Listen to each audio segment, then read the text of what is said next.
He was also once chief counsel to the Senate Select Committee to study governmental operations with respect to intelligence activity, and he chaired the commission that revised New York City's charter. We welcome you this afternoon to our proceedings. Thank you very much, Mr. Chairman. That committee was known as the Church Committee, which several of the other witnesses have made reference to. I've covered details of what has gone wrong elsewhere in my written testimony and in my book, Unchecked and Unbalanced.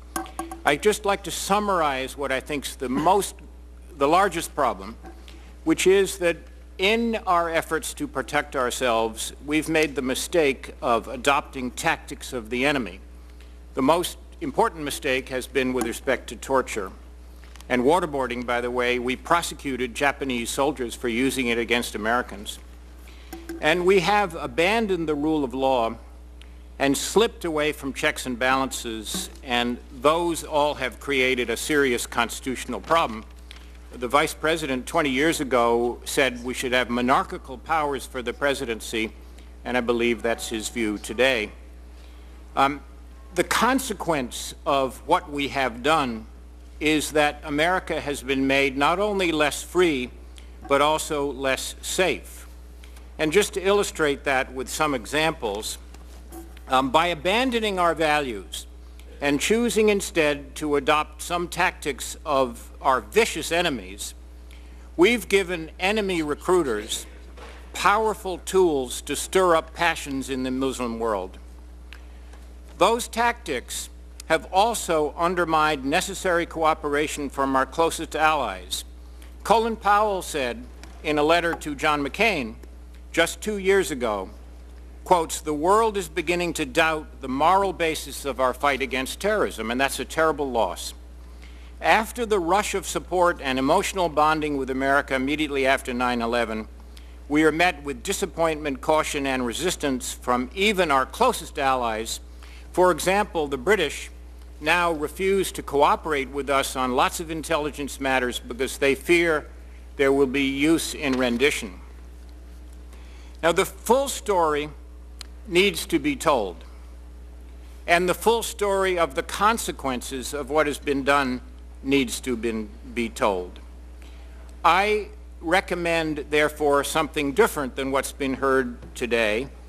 I recommend that the Congress and the new President sign a bill that sets up an independent, nonpartisan, and bipartisan investigatory commission that will look at what's been done wrong, look at what's been done right, and recommend remedies for things that have been done wrong.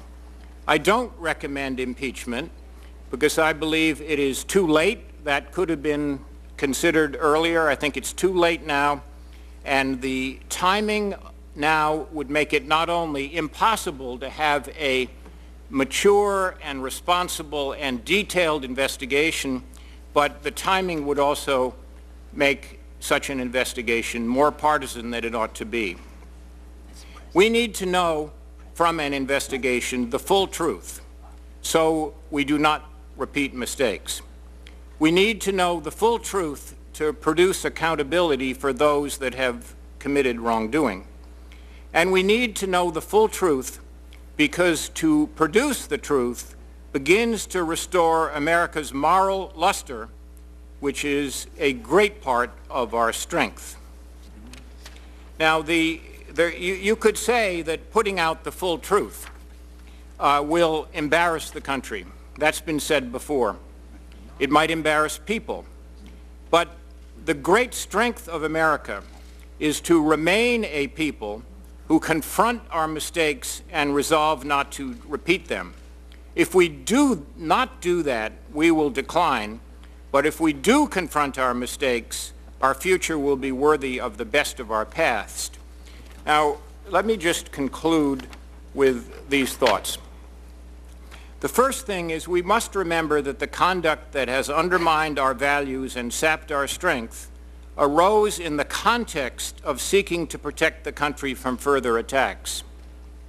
But, as Justice Louis Brandeis warned in a somewhat different context, at times, the greatest dangers to liberty lurk in insidious encroachment by men of zeal, well-meaning but without understanding. These issues transcend partisanship. They are far more important than the controversies that divide us. Indeed, to fully understand these issues should bring all Americans together. The development of novel and erroneous constitutional theories has, in my view, led to conduct that is contrary to American values and that's actually made us less safe. Now again, there are some words that the Church Committee uttered 32 years ago, that are no less true today than they were 3 decades ago.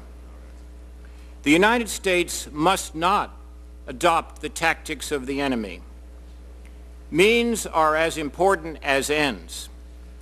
Crisis always makes it tempting to ignore the wise restraints that make us free.